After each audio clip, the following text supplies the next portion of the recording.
రోడ్లపై భిక్షాటన చేస్తున్న వారిని చూస్తే జాలి కలుగుతుంది. ఎండలో ట్రాఫిక్ జామ్లో వెహికల్స్ మధ్య తిరుగుతూ భిక్షాటన చేస్తుంటారు. మరీ ముఖ్యంగా పసిపిల్లలు నడి రోడ్లో భిక్షాటన చేసేది చూస్తే గుండె తరుక్కుపోతుంది. చేతిలో పుస్తకాలు పట్టుకుని బడికి వెళ్లాల్సిన వయస్సులో రోడ్లపై భిక్షాటన చేస్తున్న వారి అవస్థను చూడలేక ప్రయాణికులు తమకు తోచినంత ఇస్తూ ఉంటారు. అయితే దీన్ని ఆసరాగా చేసుకుని ఓ మహిళ తన కడుపున పుట్టిన పిల్లను బలవంతంగా యాచక వృత్తిలోకి దింపి లక్షలు సంపాదిస్తోంది. అసలు ఆ మహిళ ఎవరు, ఆమె కథేంటో ఇప్పుడు చూద్దాం.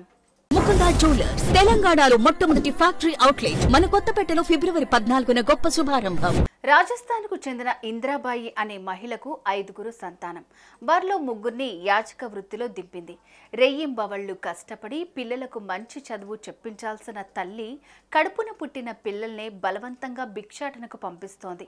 కష్టపడకుండా వచ్చే పైసలకు అలవాటు పడిన ఆ మహిళ యాచక వృత్తిలో లక్షలు వస్తాయని ఆశపడి బిడ్డల బంగారు భవిష్యత్తును చేతులారా నాశనం చేస్తోంది.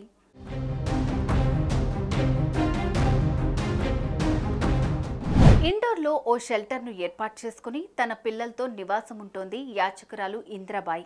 ఇక ఈ విషయం తెలుసుకున్న సంస్థ అధ్యక్షురాలు రూపాలి జైన్ పోలీసులకు సమాచారం అందించారు. ఇంద్రాబాయి అనే మహిళ ఇండోర్ ఉజ్జయిని రహదారిలోని లవ్ కుష్ కూడలిలో తన 8ఏళ్ల కూతురుతో పాటు 2 కుమారులతో కలిసి భిక్షాటన చేస్తుండగా పోలీసులు ఆమెను అదుపులోకి తీసుకుని విచారించగా పలు ఆసక్తికరమైన విషయాలు బయటపడ్డాయి.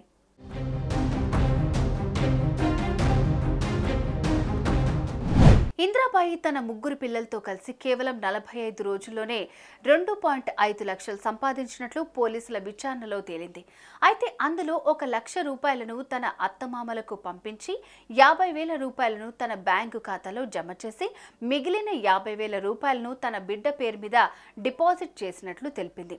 అంతేకాకుండా రాజస్థాన్లో తనకు పెద్ద భవనంతో పాటు వ్యవసాయ భూమి కూడా ఉన్నట్లు తెలిపింది. భిక్షాటనలో రోజుకు 3,000 వరకు సంపాదిస్తున్నట్లు తెలిపింది. గత వారం రోజుల్లోనే 19,000కు పైగా సంపాదించినట్టు తెలిపింది.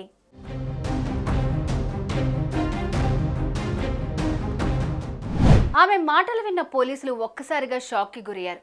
డబ్బుల కోసం బంగారం లాంటి పిల్లల భవిష్యత్తును నాశనం చేస్తావంటూ ప్రశ్నించారు. ఇక ఆ మహిళకు కోర్టు జ్యుడిషియల్ కస్టడీ విధించింది. అంతేకాకుండా ఆమె 8ఏళ్ల కూతుర్ని చైల్డ్ వెల్ఫేర్ కమిటీకి అప్పగించారు. యాచక రహిత సిటీగా మార్చేందుకు ప్రభుత్వం చేపట్టిన పైలట్ ప్రాజెక్టులో పనిచేస్తున్న ప్రవేశ్ అనే స్వచ్ఛంద సంస్థ మహిళ బండారాన్ని బయటపెట్టింది.